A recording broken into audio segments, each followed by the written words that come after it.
Cosa Vostra.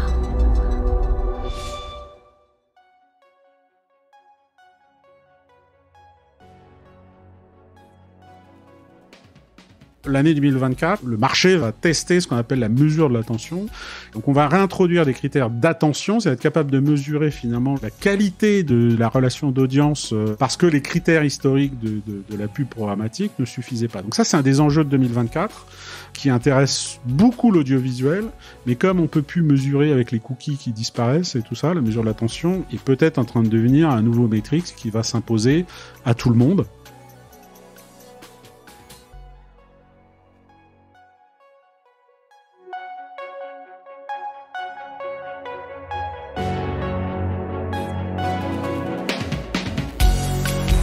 Bienvenue dans Mediarama, le podcast du futur des médias.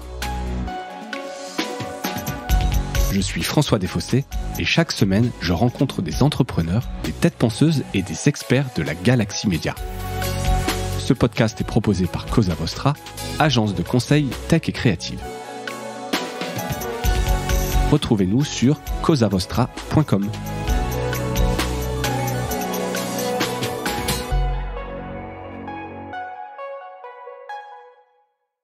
Bonjour à toutes et à tous et bienvenue dans cet épisode un peu spécial, les tendances 2024. J'ai le plaisir d'accueillir pour en parler, non pas un, mais deux invités pour parler de ces tendances médias et perspectives pour l'année 2024. Il est encore temps de parler de tout ça puisqu'on est encore en janvier, donc c'est la règle, jusqu'à fin janvier, on a le droit. J'accueille donc à mes côtés Alice Antôme. Entre autres responsabilités, tu es directrice de l'école de journalisme de Sciences Po et correspondante du Reuters Institute. Donc, on a eu l'occasion déjà de t'avoir sur Mediarama. Je suis ravi de te retrouver. Bonjour, François. Merci, bonjour Alice. Et Emmanuel Parodi, qu'on connaît aussi un peu chez Mediarama. Tu es le secrétaire général du GEST et analyste média. Bonjour. Bonjour. Et merci d'avoir accepté cette François. invitation. Alors, avant de passer aux prédictions, peut-être petit icebreaker pour me dire s'il y a un souvenir, une chose, un fait marquant de 2023 que vous voudriez partager. On commence peut-être par toi, Alice. Qu'est-ce que tu retiens de 2023 ?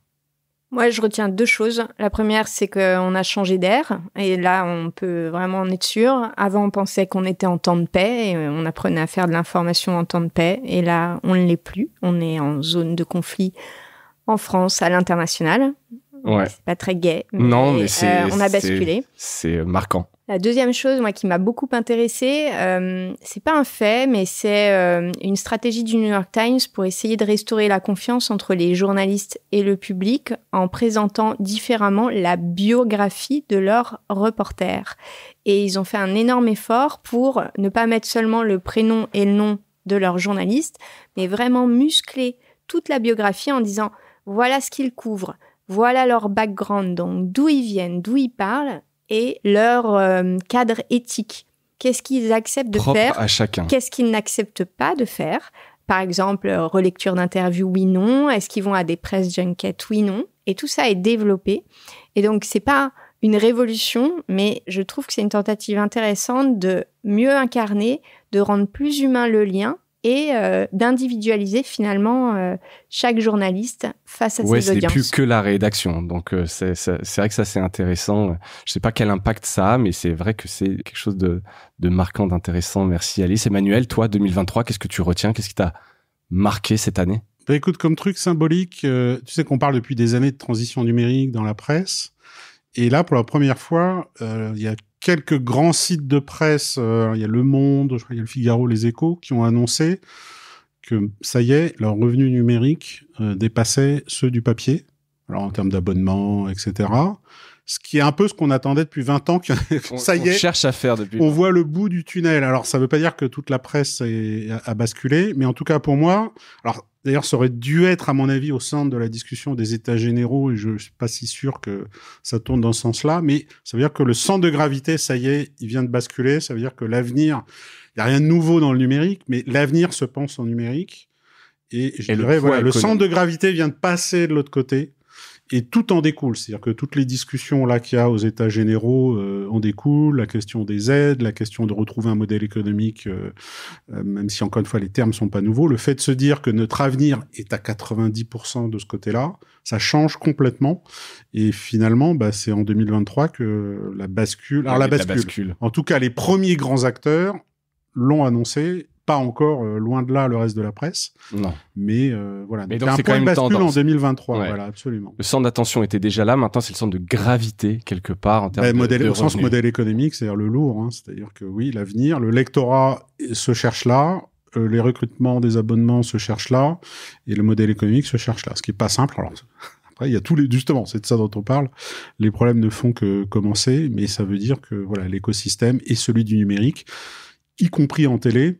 Mais en télé, ça va être 2024, l'année de la bascule numérique, en fait. La grande bascule, c'est là maintenant où la télé va être considérée dans la même ligne que les Netflix, etc., d'un point de vue publicitaire. Et donc, en fait, 2024, c'est l'audiovisuel qui va connaître le chambardement. Donc toi, t'anticipes, ça y est, je te parle de 2023, mais t'es déjà dans 2024. Oui, c'est la bascule. Ce qui prouve que là, on est au bout d'un tunnel et le début d'un nouveau. Changement d'air aussi. Ouais, complètement. Top. On va parler d'abord d'innovation éditoriale. Il y aura des innovations techno. On va parler évidemment aussi beaucoup d'IA, mais sur l'innovation éditoriale, Alice, tu voulais parler de la couverture des enjeux climatiques. C'est un sujet qui est important, dont on a beaucoup parlé ces années. Qu'est-ce qui va changer en 2024 sur quelle innovation on peut miser? C'est déjà presque plus une innovation, mais alors je prends ma petite casquette de directrice d'école de journalisme. Ouais. À Sciences Po, c'est vrai qu'on considère qu'on peut plus être journaliste aujourd'hui et démarrer dans cette fonction sans avoir un seuil minimal à la fois de connaissance de la politique de la Terre, mais du point de vue presque universitaire, et ensuite la façon de couvrir ces enjeux quand on est un journaliste avec plusieurs formats et comment on les rend intelligibles avec plusieurs niveaux de lecture en fonction de la connaissance du public de ces sujets sur des sites d'infos et autres types de médias. C'est hyper important parce que il y a 3 ans, finalement, on se disait « Ah, on va construire des services planètes dans les rédactions. » Et puis, comme le service politique, il y aura un service planète, un service environnement. Une rubrique, voilà. C'était un service. Un cahier numérique. Voilà. Ouais. Et ça rassurait peut-être. Et peut-être que c'était nécessaire de commencer par là, puisqu'il y avait sans doute pas assez de journalistes formés pour pouvoir avoir une vision plus transversale. Mais l'enjeu, c'est pas d'avoir un service planète. Hein, c'est bien au-delà, parce que planète, c'est un peu comme l'économie, c'est partout. Hein, planète ou climat. Comme le numérique à l'époque. Exactement. C'est partout. Il faut que ça soit en politique, en international, en société, en éducation. Et donc, on voit bien que la transversalité des compétences va être nécessaire et l'est déjà dans les rédactions. Donc, on va aller jusqu'à une organisation quand même qui va être non spécifique à un service. Et pourtant, il y a quand même de plus... Alors, je sais pas, c'est peut-être pas forcément contradictoire, mais pas mal de médias spécialisés qui se lancent là-dessus. Je crois qu'il y a les Échos qui a annoncé le lancement d'un média spécialisé là-dessus. Ça a quand même encore un intérêt d'être vraiment spécialisé, alors que c'est maintenant partout et transversal. Alors, c'est comme les transformations numériques. Les transformations environnementales nécessitent des étapes. Donc, peut-être que c'est une première étape d'avoir un média spécifique ou un service spécifique qui ouvre effectivement la voie. Et puis, plus tard, ça dépend un peu du rythme de transformation. Alors, ça sera plus transversal, comme on l'a connu il y a quelques années pour le numérique. Tu as des exemples de médias ou d'organisations qui, justement, elles sont très en avance ou montrent un peu la voie sur cette transversalité, le traitement du changement climatique? Sur Le Monde, en vrai, ils ont vraiment considéré la question. Ils forment l'ensemble de leur rédaction à ces questions. Ils développent des formats qui ne sont pas que au sein du service Planète, je crois que ça s'appelle. Donc oui, je dirais qu'en tout cas en France, on peut particulièrement regarder ça. Ils ont une newsletter, un podcast. Et des conférences, si je me souviens bien, qui sont sur le sujet et avec plusieurs niveaux de lecture, niveau peut-être néophyte et expert pour tout leur public. Le Monde, effectivement, ils sont pas mal en avance là-dessus. Sur ce sujet-là, toi, Emmanuel, changement climatique, je sais pas si c'est pas forcément ton cœur de réflexion. Non, c'est pas ma spécialité, mais moi, je travaille essentiellement sur les modèles économiques de la presse ou de la publicité. On l'appellerait autrement, c'est le RSE. C'est le sujet, c'est inclus dans les sujets RSE, ce qui veut dire que, qu'on le veuille ou non, tous les acteurs de la publicité sont obligés de démontrer que ils améliorent l'impact carbone, etc. Alors par contre, moi à titre personnel, je suis très partagé sur tout ce qu'on lit et tout ce qu'on voit. Pas sur le principe général qu'il faut faire quelque chose, mais sur le fait que non, surtout pas. Mais d'ailleurs, j'en ai jamais croisé. J'ai la chance, j'en ai jamais croisé. En revanche, le principe de calculer je vis là dans un monde où tout le monde parle de calculer de carbone, etc. C'est un enfer. Le Monde vient de publier son empreinte carbone, voilà. etc., de manière très transparente. Et en fait, on est allé un peu vite parce que dans les méthodes de calcul, il y a des choses qui vont pas, surtout en numérique. Il y a des calculs qui sont faux et qui sont quand même utilisés par tout le marché. Moi, j'interviens aussi comme expert pour le ministère de la Culture sur l'étude des dossiers de demande de sub sur lesquels il y a ces critères-là qui peuvent influer.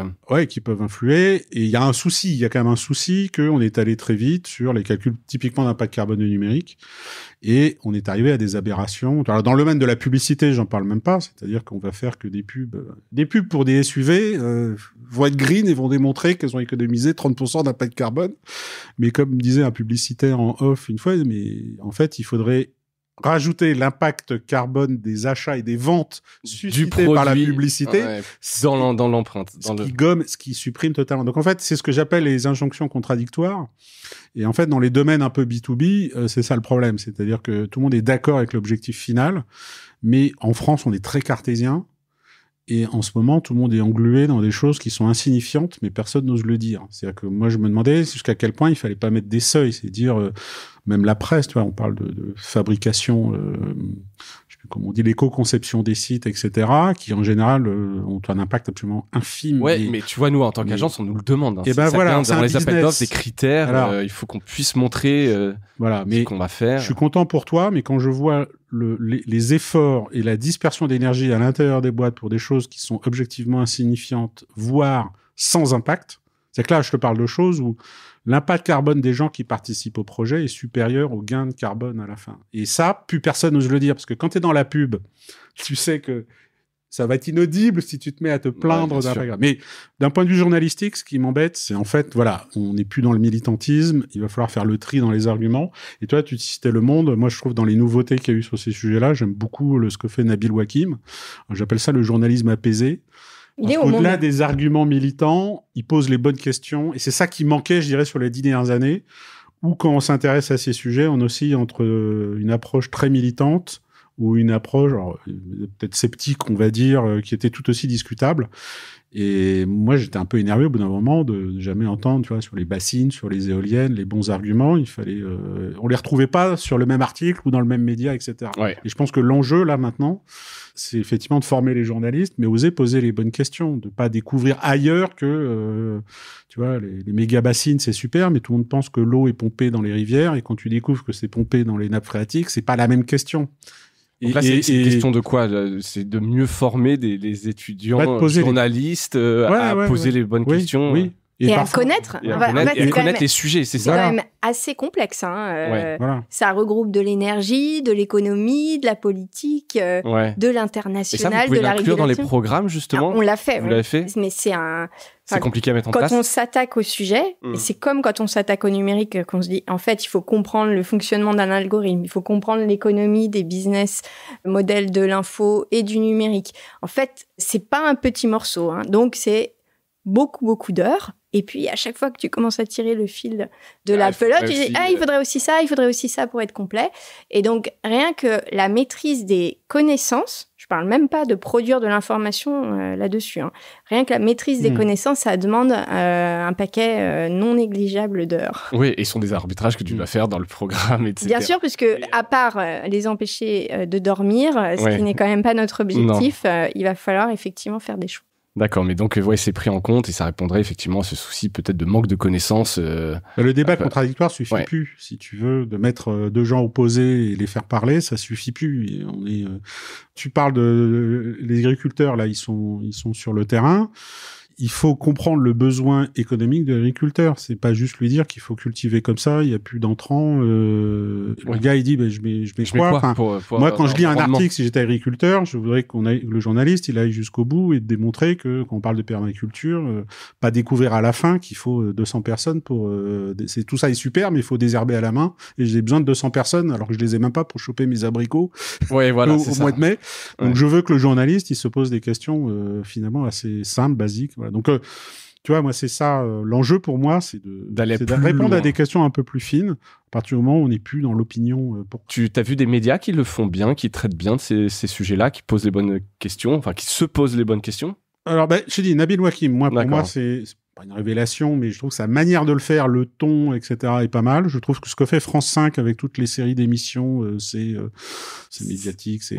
Je trouve qu'ils ont apporté un ton en télé qui est pas mal. Dans les nouveaux médias, puisque j'en vois pas mal passer, il y en a beaucoup qui sont très militants, et je considère que c'est plutôt un problème. Les Verts, mais il y a le Vert Média que je trouve pas mal, qui a surgi, en tout cas, fait partie de ces petits médias, mais qui ont surgi, qui sont hyper spécialisés. Donc là, comme ça, voilà, je te cite à la louche, voilà. Top. Autre innovation, alors innovation, en tout cas, tendances qui sont fortes, et je voulais avoir votre avis là-dessus. Inclusivité et accessibilité, c'est un sujet dont on parle beaucoup. Alors, l'accessibilité, nous aussi, on nous le demande de plus en plus, et l'inclusivité, je voulais en parler, parce que j'avais vu donc en décembre, l'association pour les femmes dans les médias, qui a publié un rapport sur les secteurs donc culturels et médiatiques, et on est encore mauvais élèves en matière de discrimination en France. Sur un échantillon de 6000 personnes, 79% des répondants constatent des phénomènes de discrimination dans le secteur de la culture et des médias, et un chiffre qui monte à 90% pour les femmes issues de la diversité qui subissent donc la double peine. Ça va être une tendance dans les médias en 2024, plus d'inclusivité, alors que ce soit en interne pour le staff, ou aussi dans la manière d'écrire, etc. Est-ce que pour vous, c'est une tendance forte? Je crois pas que ce soit une tendance. Je vais donner un pourcentage. Dans l'enseignement supérieur, 60% des étudiants sont des étudiantes. Ouais. Mais ensuite, quand tu vas dans les secteurs professionnels, tu vas retrouver ces femmes qui sont éduquées, etc. Donc, tu auras normalement une surreprésentation des femmes, en tout cas, par exemple, pour l'école de journalisme. Mais la question, c'est de savoir à quelle fonction. Qui, par exemple, est entrepreneur de l'info et crée sa start-up de l'info?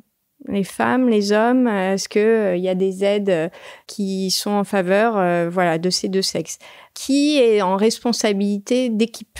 Et quand on regarde exactement, par exemple, les chiffres de la commission de la carte de presse, qui attribue presque 35 000 cartes de presse chaque année, sur les fonctions dirigeantes dans les rédactions, il y a plus d'hommes que de femmes, alors que dans les recrutements et en tout cas les plus jeunes qui arrivent sur le marché du travail, il y a davantage de femmes. Donc effectivement, il y a un vrai sujet à adresser.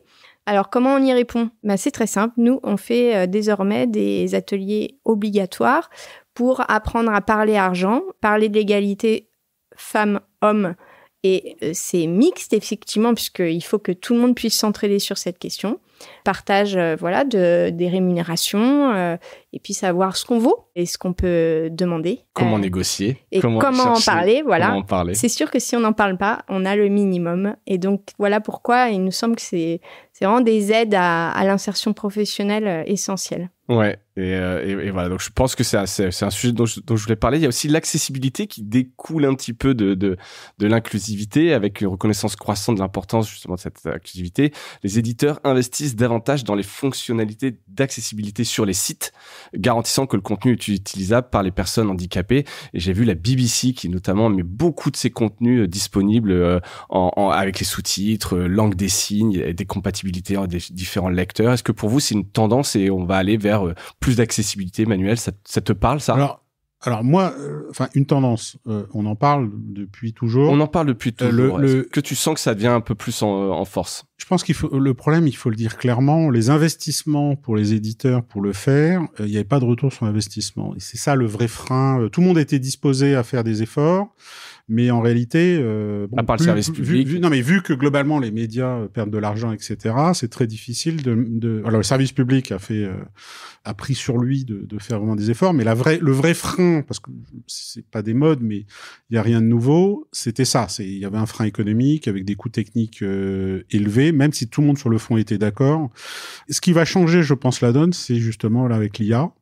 Ça décuple les possibilités d'automatiser des modifications, des changements, des créations de features sur les sites qui auparavant étaient peut-être des investissements qui étaient au-delà des capacités des petits sites ou de moyenne taille. Donc là, je pense qu'il va y avoir du changement. Mais moi, j'ai tout vu après en 30 ans, hein, le braille, le clavier.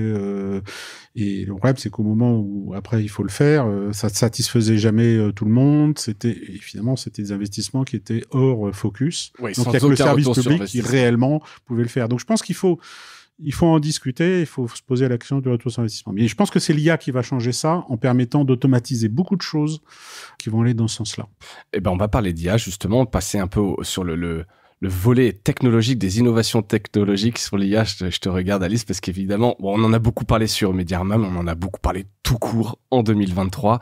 Tous les deux, vous me citiez l'IA comme la grande innovation 2024.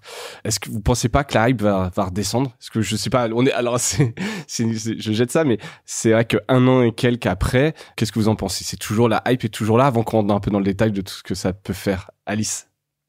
La hype, en fait, pour le grand public, effectivement, elle est depuis novembre 2022 au moment du lancement de ChatGPT, mais en réalité, ça fait quand même des années qu'elle existe. Ouais. Simplement, on la nommait pas comme telle, mais c'est vraiment, ça fait des années qu'on a des bots, qu'on a des contenus générés automatiquement, y compris sur des sites d'infos.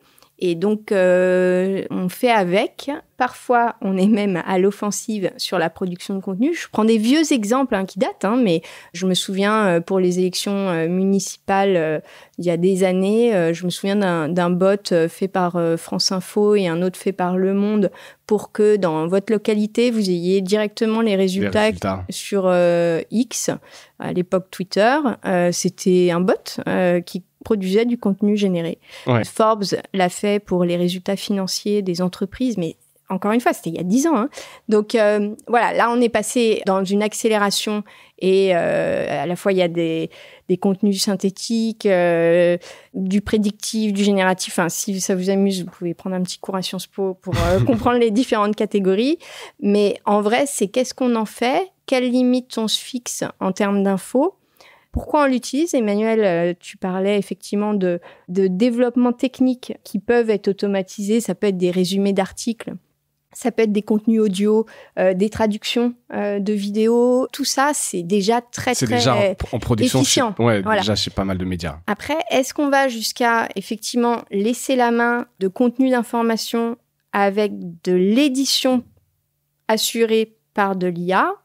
Ça, c'est un autre sujet. C'est un autre sujet et ça fait partie des discussions majeures qu'une rédaction doit avoir et avec laquelle elle doit être en transparence avec son audience. D'accord, donc c'est pas une hype parce que c'est là depuis des années et c'est déjà en production. Mais ça va plus vite. Et ça va plus vite. Et ça, c'est plus massif. Ouais.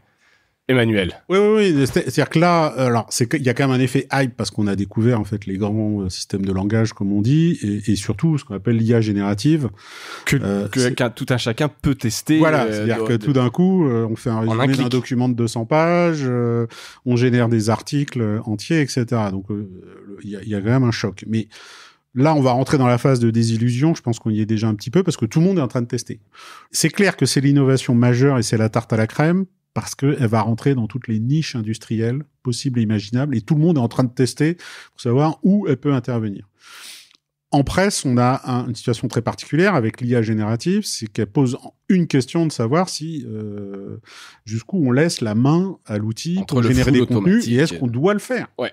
Ce qui veut dire qu'au milieu des discussions qu'on avait de droits voisins, d'abord de relations avec les plateformes qui viennent chercher les contenus de presse pour s'entraîner dessus, etc., il y a un autre sujet qui, à mon avis, est le sujet sous-estimé et mal abordé dans les états généraux de la presse, qui est la question que ça interroge le statut d'éditeur. C'est-à-dire que nous, la thèse, j'en discute avec le ministère de la Culture, la CPPAP, avec le GEST, ça fait partie de l'édition, j'en viens d'ailleurs. C'est-à-dire que notre conclusion, c'est de dire, attention, on a un truc auquel on n'était pas préparé, c'est que il va falloir vite redéfinir clairement les termes de c'est quoi un éditeur, en quoi il peut être éligible aux aides, etc., le statut de journaliste et tout ça, parce que globalement, une situation qu'on n'a jamais imaginé qu'elle pouvait exister, c'est-à-dire qu'un contenu pouvait être produit non pas par un homme mais une machine, de fait, c'est possible. Ce qui veut dire que globalement, comme je l'ai dit à la CPPAP, là, en 2024, vous pouvez avoir 200 éditeurs qui déboulent et qui disent « Moi, j'ai un journaliste qui produit 200 articles par mois ». Concrètement, c'est déjà ce qui se passe sur Amazon au niveau des livres. Ouais. Ils ont été obligés de mettre des règles pour ne pas poster plus de 10 livres par jour. C'est hallucinant, ça, effectivement. Donc, voilà. Et les gens des plateformes que je côtoie, Deezer, Spotify, ont aussi le problème des sur la musique. Sons générés sur la musique. Donc, la presse, concrètement, c'est possible. Faire un site en ligne avec 2 très longs articles par jour, ça s'achète sur le marché gris des prestations, 350 € par mois. Pour combien d'articles ? 2 articles de plusieurs milliers de mots, c'est-à-dire des articles longs. Ouais. Donc, ça n'est même pas l'équivalent du capacité de travail de 2 journalistes. C'est l'équivalent de la capacité de travail de 3-4 journalistes. C'est 350 € par mois. Donc, on a un sujet qui nous a rattrapé, qui est de dire, IA, c'est super, on voit tous qu'on va pouvoir l'utiliser en amont des process industriels, même d'un point de vue journalistique, ça peut aider. Mais la question ultime, c'est de savoir, est-ce qu'un éditeur de presse, dont l'économie et la nature dépendent des droits d'auteur, si on a de l'aide à la presse, c'est parce qu'on veut défendre la capacité humaine de produire des enquêtes, etc. Pas juste de produire des articles, peu importe comment ils sont produits. Donc la question, c'est, il va falloir déterminer, et on a déjà eu nous le problème, parce que je suis aussi secrétaire général du DVP, les droits voisins, donc en négociation, je ne peux pas dire les détails des négos, mais dans le cadre des discussions avec les plateformes, elles nous interrogent, est-ce que les plateformes qui réclament des droits parce que les contenus ont été réutilisés, quel est le critère d'éligibilité de ces sites ? Il faut savoir que personne n'est d'accord sur la liste de qui est éligible ou pas, c'est un des sujets majeurs. Si tu rajoutes l'IA, la machine explose. C'est-à-dire que tout d'un coup, là où tu avais 1300 en France, CPPAP, si tu prends les spells, c'est-à-dire les sites de presse en ligne, il y en a un peu plus de 1300. Bon, tu peux en avoir le quintuple l'année prochaine. Mais surtout avec du contenu qui n'est pas éligible droit d'auteur. Quelle est la responsabilité sur les contenus que tu n'as pas produits ? Tu vois le genre de questions. Donc là, il y a une question majeure qui se profile, qui suppose de se dire, est-ce qu'on redéfinit le statut d'éditeur ? Est-ce qu'on monte les règles CPPAP pour les durcir ? Et je ne cache pas que je pense qu'il faut le faire, absolument. Et de l'autre côté, le pari, c'est de dire, mais les plateformes elles-mêmes qui vont indexer des contenus d'éditeurs, elles vont pas supporter très longtemps d'indexer des contenus qui seraient produits par une machine. Bien sûr. Elles-mêmes vont avoir le problème. Donc moi, je fais le pari, même si là, tout est très compliqué sur le plan juridique, qu'au final, on va se rencontrer, qu'il y a un terrain naturel pour passer des accords avec les plateformes d'IA, etc., et les moteurs de recherche, parce qu'en fait, on a intérêt commun à définir, finalement, quelle est la bonne approche en termes de contenu, qui est traçable, etc. Eux ont besoin de garantir la qualité de leur service. Et donc, il va falloir définir le nouveau périmètre des éditeurs, et d'où la question de ce qu'on appelle la certification d'un éditeur. Donc, personne ne voulait entendre parler il y a encore 2 ans. RSF a proposé une solution de ce qu'on appelle le JTI, Journalism Trust Initiative, qui est en fait sur des critères objectifs, c'est-à-dire quasi destinés à être lus par des machines, déterminer finalement c'est quoi un éditeur, il y a une société, il y a une adresse, il a des process journalistiques de contrôle, il a des chartes, etc. Des tas de critères qui font qu'au final, on a déterminé finalement des sources d'information, on a qualifié les sources d'information. Ce qui reste à déterminer, et il y a eu la charte du monde qui a été publiée hier sur l'utilisation de l'IA, c'est ce que dit Alice, c'est que nous-mêmes, il va falloir faire le nettoyage.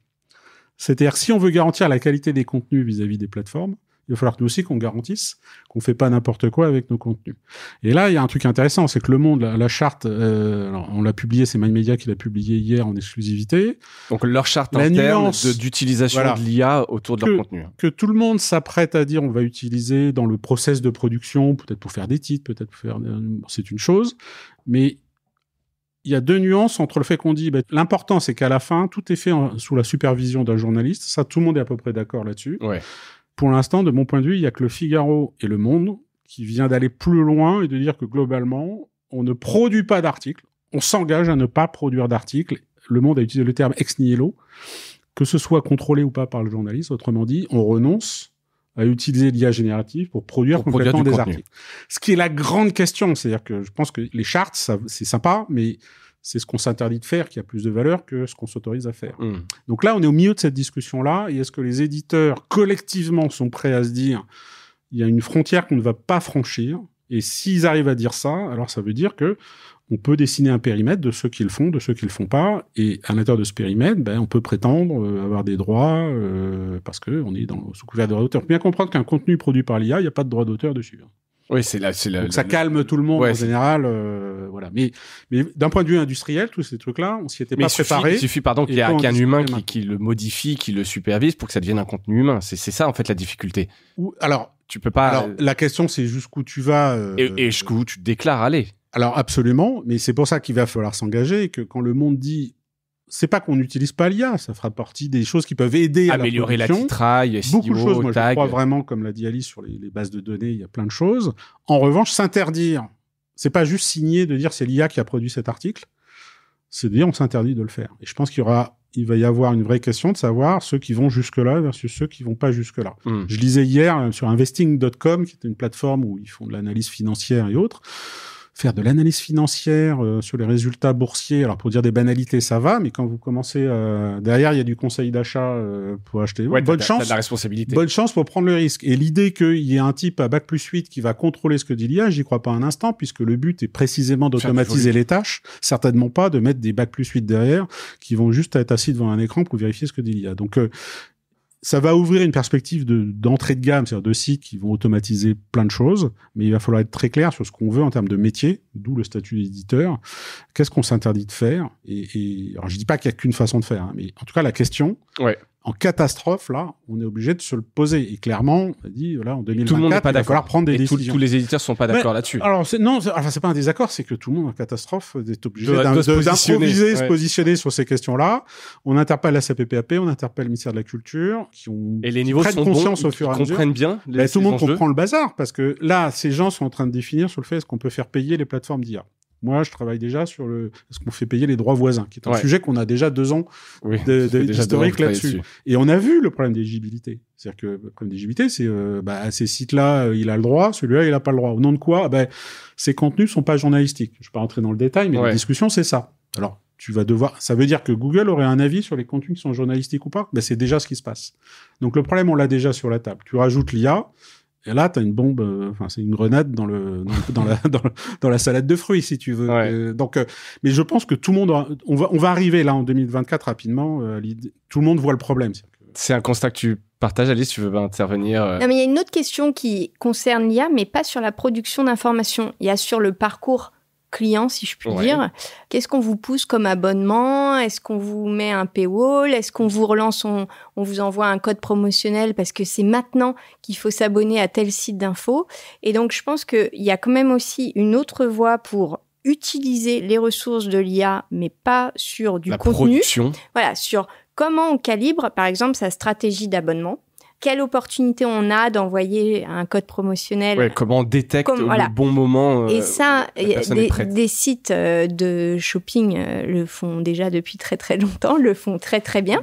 Vous avez votre panier qui vous attend et hop, on vous relance et puis on vous incite, etc. Et ça, c'est des stratégies qui peuvent être utilisées pour de l'abonnement à de l'info et qui peut-être aura de beaux jours devant soi et qui peut permettre de booster un petit peu les stratégies d'abonnement actuelles sans offense à la qualité du contenu qui s'y trouve. D'accord. Donc plutôt, utiliser l'intelligence artificielle. Donc non pas la générative, mais plutôt sur du prédictif, de la tendance, etc. pour améliorer le business. L'abonnement. Voilà. L'abonnement notamment. Par exemple. Et comment vous parlez, je reviens à vos étudiants. Est-ce que c'est comment vous abordez ce sujet justement de ce qu'est un contenu? Est-ce qu'un contenu il est humain, il est machine, à quel moment, etc. Comment vous les sensibilisez là-dessus? Je sais que vous avez fait des journées sur l'IA en décembre.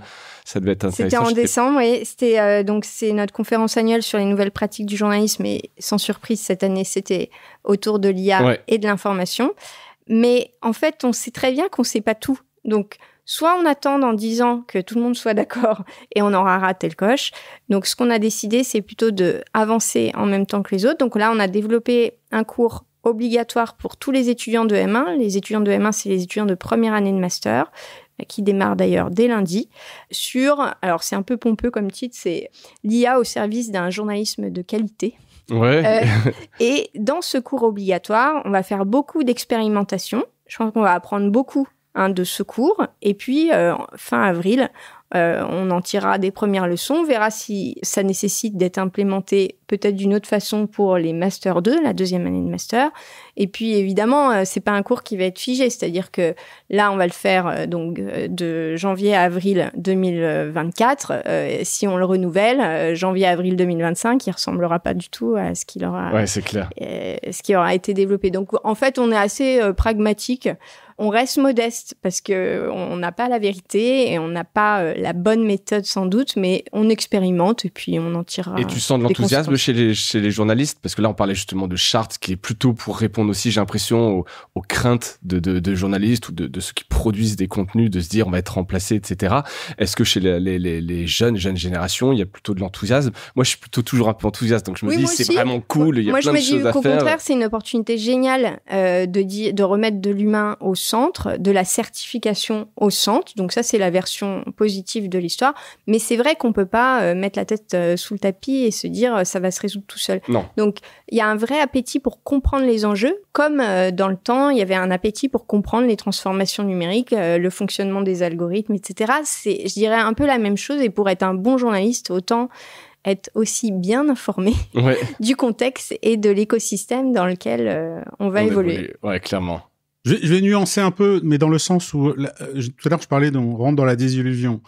Pour moi, les premiers retours en termes d'IA générative, des rédacs, sont pas si impressionnants. Magique. Enfin, ils sont tout ça pour ça, presque. Disons que quand tu le fais, au début, il y a un effet waouh, tu dis ah oui, d'accord, le résumé, c'est super. Puis quand tu lis, tu commences à voir qu'il y a des détails qui vont pas.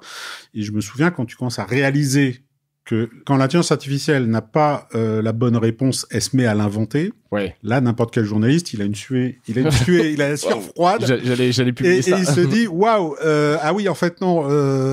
Et comment se développer l'idée que surveiller ce que fait l'IA, c'est sympa, mais ça finit par prendre plus de temps.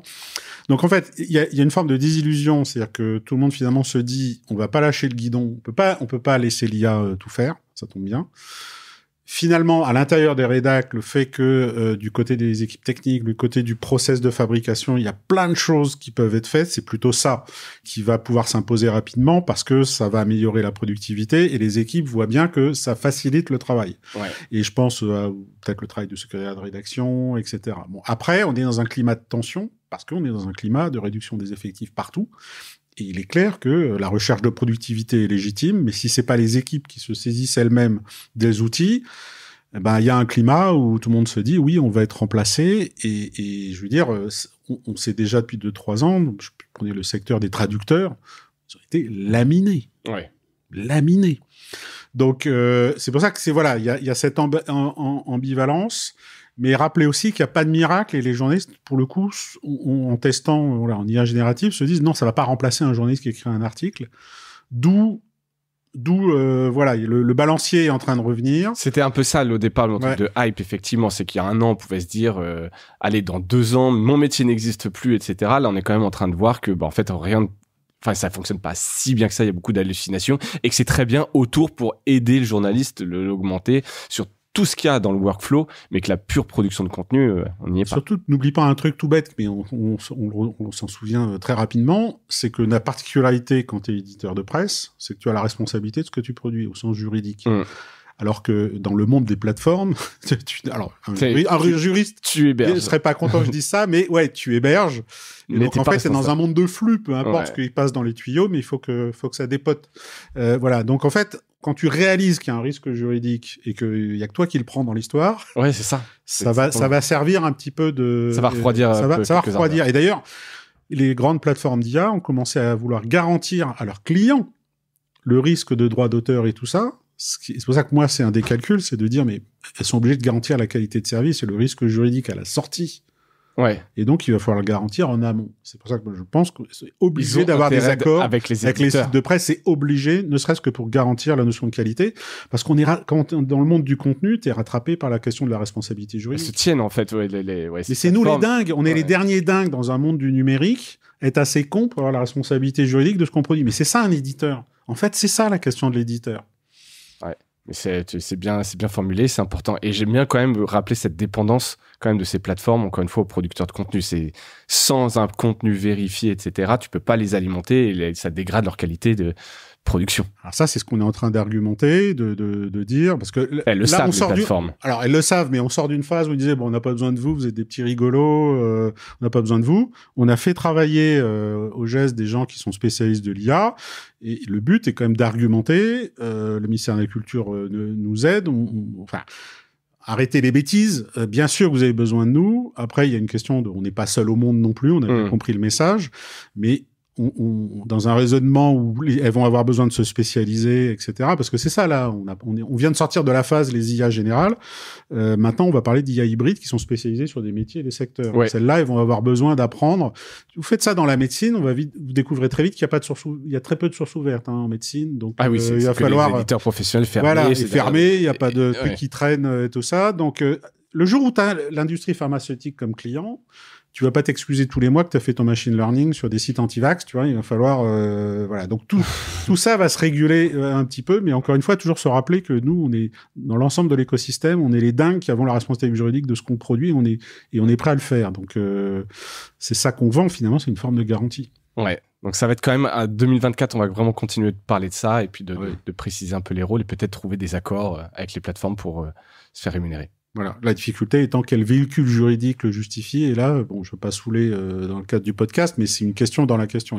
On est là-dedans. En fait. Et vous êtes là-dedans. On suivra ça avec attention. Autre sujet qui est important, alors je mettais un sujet super sexy, merci Manuel, c'est la pub, les innovations dans la pub, avec un grand shift, la mesure de la publicité, avec donc l'attention, la mesure de l'attention. Qu'est-ce qui va changer concrètement pour les éditeurs et les plateformes? Alors c'est plus un sujet Manuel, mais Alice, tu peux aussi réagir après dessus sur ce changement un peu de paradigme quelque part. Ouais, ben moi, enfin encore une fois, mon focus c'est les modèles économiques et en général quand on parle d'innovation, moi ma position c'est de dire bon le sous-bassement économique malheureusement c'est lui qui décide des directions, des investissements et des directions. Donc je veux pas minimiser les créateurs, mais il faut toujours interroger les sous-bassements.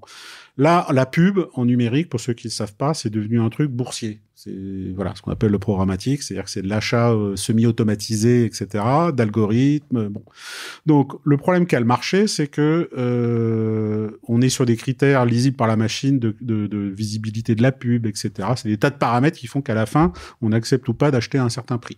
C'est plus des négos à table où on signe un contrat à la fin. Tout ça, alors ça revient, mais voilà. Mais faut savoir que c'est ça le problème. Le gros volume des médias l'effondrement, voilà. Donc il manque des critères de qualité. Parce qu'on peut un peu tricher avec ça. C'est-à-dire qu'en fait, il y a des algorithmes. On trichait avant aussi, mais c'était d'autres sujets. Mais disons que là, c'est des machines qui se parlent. Ouais. C'est pour ça que tout est algorithme. C'est pour ça que l'IA va aussi bousculer tout ça. Mais un des problèmes, c'est que finalement, là, en 2024, c'est la télé qui va découvrir... la presse, elle a déjà été bouffée, c'est du numérique, etc. La télé va découvrir ça. Donc là, il y a un sujet en ce moment où la télé, elle accepte d'aller en numérique, c'est-à-dire qu'on va acheter des pubs sur TF1 et tout ça, comme on le fait sur Netflix, en programmatique. Mais elle découvre, moi je veux bien le faire, mais moi je voudrais qu'il y ait des critères de qualité qui sont quand même un peu différents de ce qu'on appelle la visibilité, c'est-à-dire prouver techniquement qu'une pub est visible parce que c'est un petit carré sur un écran, c'est sympa. Mais moi, j'ai autre chose à dire sur la qualité du visionnage de l'écran, la relation au lecteur, et tout ça. Donc ça suffit pas.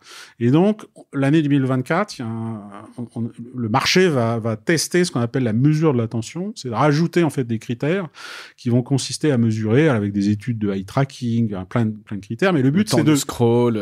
C'est de restituer. Parce que à partir du moment où c'est des machines qui achètent, tu comprends la difficulté. Ouais, je vais pas te convaincre toi qu'un support est bien. Il faut convaincre la machine avec des critères mesurables. Voilà. Donc on va réintroduire des critères d'attention, c'est être capable de mesurer finalement la qualité de la relation d'audience avec un programme, avec que ce soit la télé et tout ça, parce que les critères historiques de la pub programmatique ne suffisaient pas. Donc ça c'est un des enjeux de 2024 qui intéresse beaucoup l'audiovisuel, mais comme on peut plus mesurer avec les cookies qui disparaissent et tout ça, la mesure de l'attention est peut-être en train de devenir un nouveau métrique qui va s'imposer à tout le monde. C'est-à-dire qu'on avait des mesures on va dire, de performance, comme on dit. Ouais. Et ben, on veut des mesures de qualité en plus. Et donc, tout le monde va expérimenter des mesures pour en faire un standard. Dans des enjeux, c'est d'en faire un standard. Qui va gagner, qui va perdre là-dedans?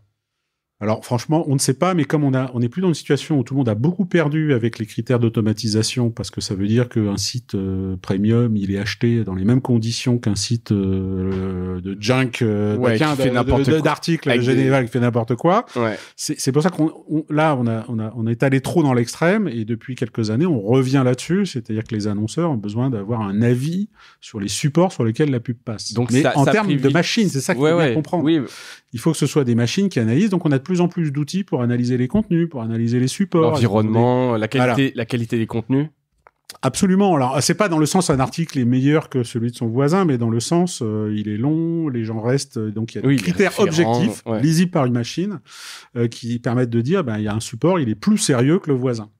Et finalement, voilà. Donc ça fait partie des choses qui sont très attendues, parce que comme les cookies et le ciblage sur données personnelles ne suffit plus, on est en train de revenir à des formes finalement de technologie qui permettent de redonner des avis sur les supports.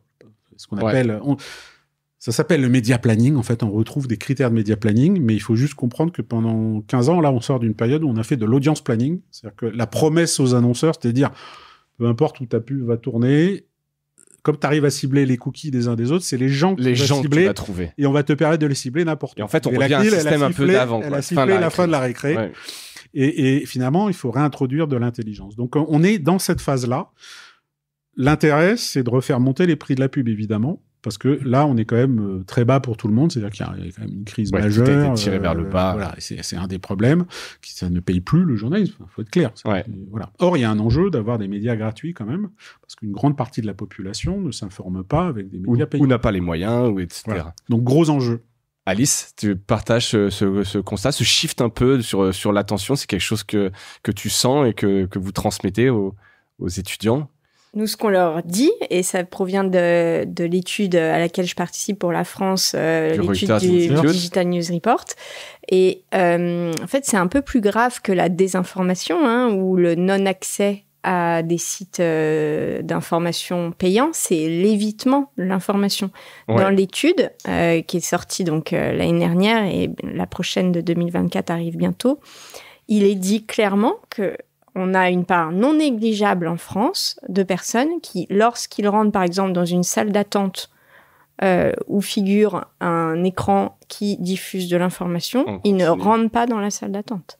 Donc l'évitement, c'est l'évitement de lieux où se trouvent des vecteurs de l'information, typiquement un écran ou une source d'information audio, etc. Vous avez aussi, donc ça c'est physique, vous avez aussi ceux qui évitent l'information, par exemple en séquencé, c'est-à-dire qu'ils acceptent, je dis n'importe quoi, entre 8h et 9h du matin de s'informer, mais ensuite ils font des pauses plus ou moins longues. Et donc, on a comme ça une information très séquencée. Et vous avez plein de stratégies comme ça qui concernent donc ce grand évitement informationnel. Et donc, c'est pas évident tout ce que dit Emmanuel dans le contexte où non seulement les gens sont désinformés, mais en plus évitent l'information. Ouais. Voilà.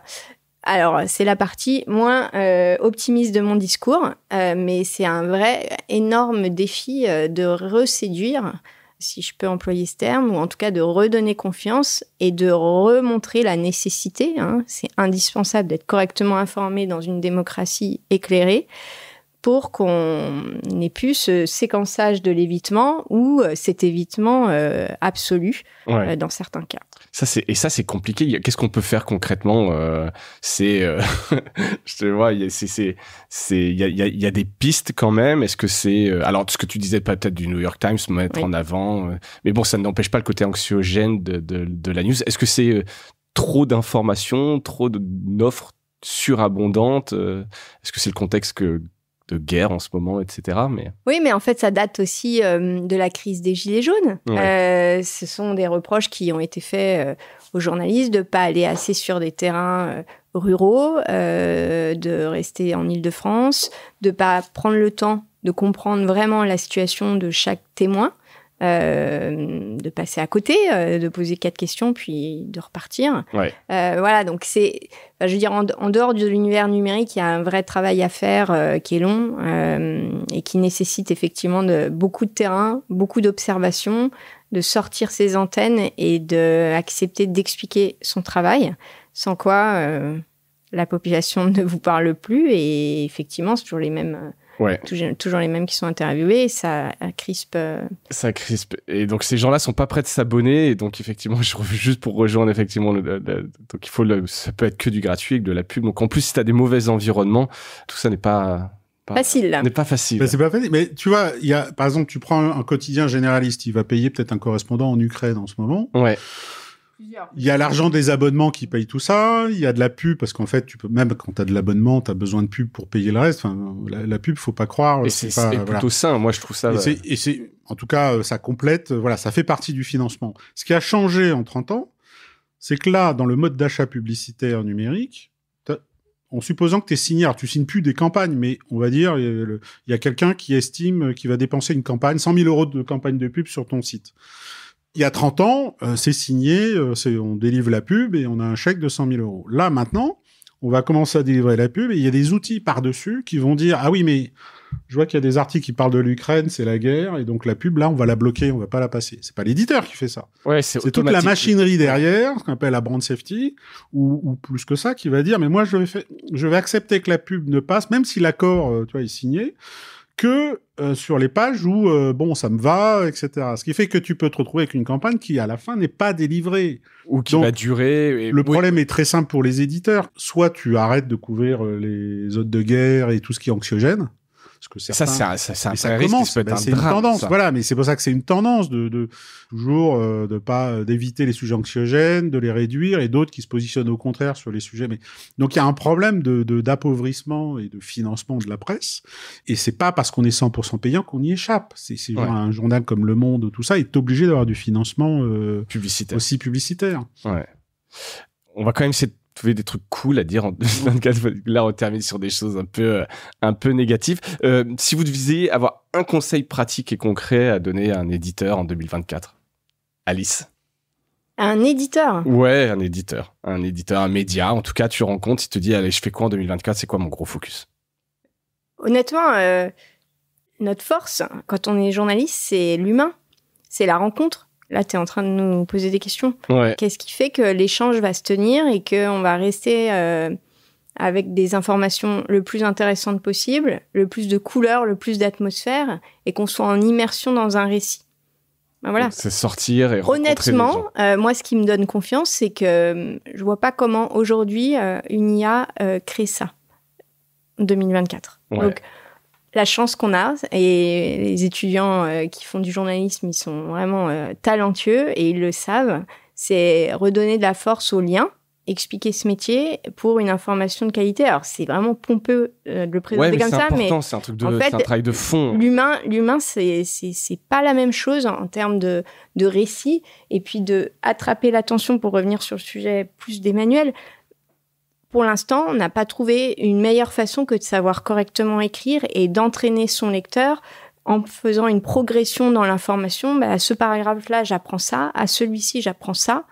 Et c'est pas évident que ça soit automatisé à ce point quand on est en immersion dans un récit. Ouais, c'est clair. Ça nous donne de l'espoir. Ouais, ça donne de l'espoir. Emmanuel? Ouais, en complément, moi, je vois passer tous les ans des dizaines, enfin, entre 50 et 70 projets de médias. Donc, j'en ai eu des centaines depuis quelques années, que je vois passer parce qu'on me demande de les étudier. Je suis assez frappé du faible nombre qui prennent le temps de définir une vraie ligne éditoriale. Mais que ce soit un petit projet de site ou un très gros, je dirais la même chose, parce que je suis aussi consultant pour des très très gros nationaux. C'est que on sort d'une période avec tout le monde s'est dispersé sur les réseaux sociaux, etc. Le problème, c'est que maintenant, un média, t'as ton contenu sur ton site ou sur ton édition papier, mais tu vas aller diffuser des choses aussi sur TikTok, sur Facebook, etc. Et plus tu es dilué au milieu de tas de contenus, plus le problème de l'identité, c'est-à-dire finalement de se dire je vois un truc BFM ou je vois un truc Ouest France ou un truc Le Monde est fondamental. Donc travailler le positionnement éditorial et se donner vraiment de se dire un objectif éditorial, un positionnement éditorial, de travailler ça, une proposition de valeur, exactement ce qu'on appelle la proposition de valeur. C'est bateau comme conseil, t'es d'accord, mais Mais tu n'imagines pas. C'est l'étoile du Nord. Hein, tu n'imagines pas le nombre de projets qui négligent ça parce qu'on pense que le bon journaliste se suffit à lui-même et que les contenus intéressent. Bah non, parce que tu n'es pas tout seul. Donc, premier conseil, de revenir aux fondamentaux, parce que des fois, il faut changer cette identité. Mais en gros, travailler l'identité, parce que voilà, dans l'écosystème où vous êtes un au milieu de 10 000, il faut que vous soyez reconnaissable avec une proposition de valeur qui soit claire. Et la deuxième chose, c'est plus sur la distribution. Ça va chauffer sévère au niveau du SEO et de l'audience. Les éditeurs ont déjà perdu le trafic des réseaux sociaux. Si demain ils perdent avec le trafic, l'IA, des il y a un problème, recherche. on n'a pas le temps de détailler, mais sur les moteurs de recherche. Alors là, ça touche 40 à 60% de l'audience. Ouais, j'ai fait un épisode avec Yuka voilà, où donc on ça, parlait c'est SGE, chaudard. les Et d'ailleurs, je crois que je l'ai entendu. Bon, la conclusion de tous les experts du sujet, c'est de se dire, bon, à défaut d'autre chose, de trouver un miracle, il va falloir travailler les relations directes, tout ce qui permet une relation directe avec le lecteur. Alors, les WhatsApp et compagnie. Là, à court terme, à chaud, c'est les seuls conseils qu'on peut donner. WhatsApp. C'est une relation directe. Ben voilà, avec alors les votre newsletters, voilà, tout ce qui permet de dire au moins j'ai la relation directe, j'ai son numéro de téléphone, j'ai son email, j'ai son chat, je peux communiquer directement. Et même si c'est petit, en top il des faut priorités. démarrer. Voilà, et il faut au top des priorités parce qu'on ne fait plus confiance aux réseaux sociaux, vous faites plus confiance. Voilà, là, ça va chauffer sévère, ce qui veut dire que pour moi, d'un point de vue économique, la conséquence de ça, c'est qu'il y aura une perte d'audience, mais surtout, il va y avoir, même ceux qui sont payants, ça s'appelle la hausse des coûts d'acquisition. C'est-à-dire que si tu veux recruter des abonnés, il va falloir d'une manière ou d'une autre payer ou passer plus de temps pour aller les chercher. Si les gens ne te découvrent plus, comment tu vas chercher tes futurs abonnés? Tous ceux qui sont anciens comme moi, qui ont connu la période avant Google, savent très bien ce que ça veut dire. Tu as eu du contenu gratuit pendant 20 ans, et là, tu vas redécouvrir qu'il faut payer pour aller le chercher. Et ça veut dire coût d'acquisition élevé. Ce qui, d'un point de vue de tendance, c'est pas très bon parce que la trésorerie des journaux est pas très bonne, mais c'est ceux qui ont les moyens de financer finalement des actions marketing qui vont s'en tirer et vont racheter les autres. Mais voilà. C'est pas drôle, hein, mais... Non, c'est pas drôle, mais c'est très juste, et c'est quelque chose que j'essaye de dire souvent aussi sur Mediarama. Il faut avoir la relation avec son lecteur, avec son futur abonné, ses audiences. Et effectivement, tu parles de WhatsApp, on en a beaucoup parlé ces dernières semaines. D'ailleurs, il y a un groupe WhatsApp Mediarama. N'hésitez pas à le rejoindre.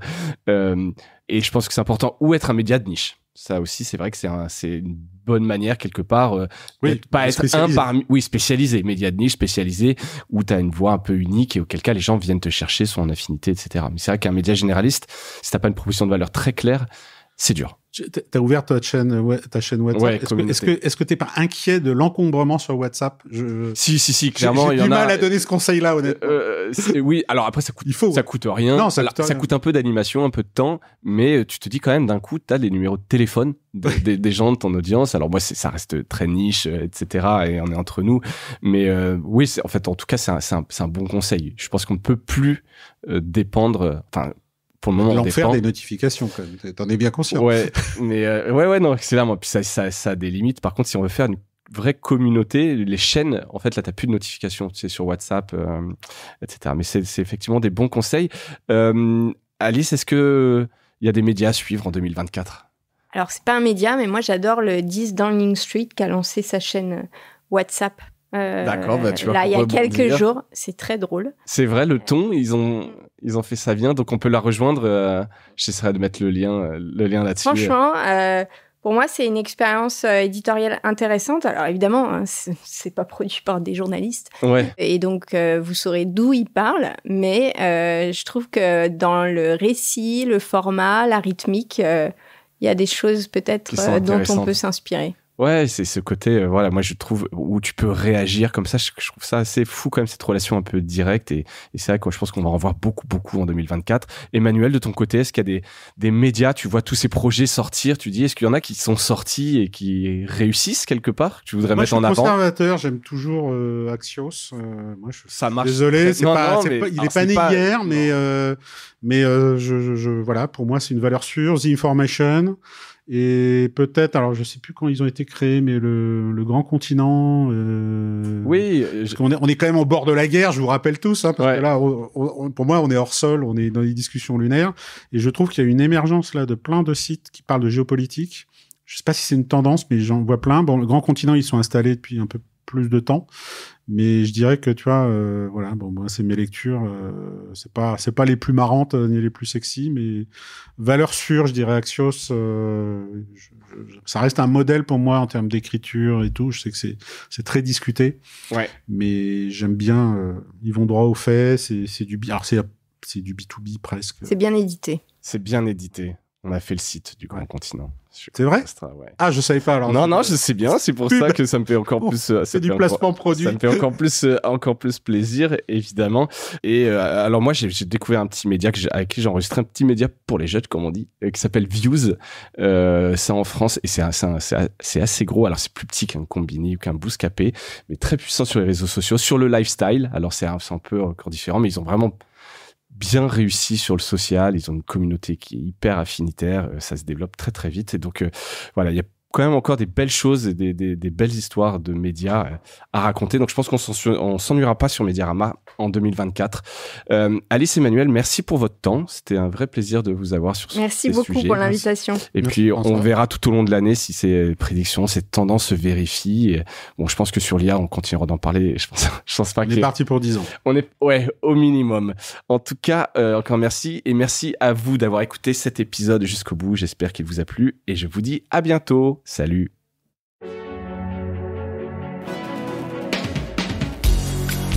Voilà, Mediarama s'achève. Si cet épisode vous a plu, n'hésitez pas à le liker et le partager. Et puis, si vous souhaitez être accompagné par notre agence Cosa Vostra, contactez-moi par mail mediarama@cosavostra.com. Portez-vous bien.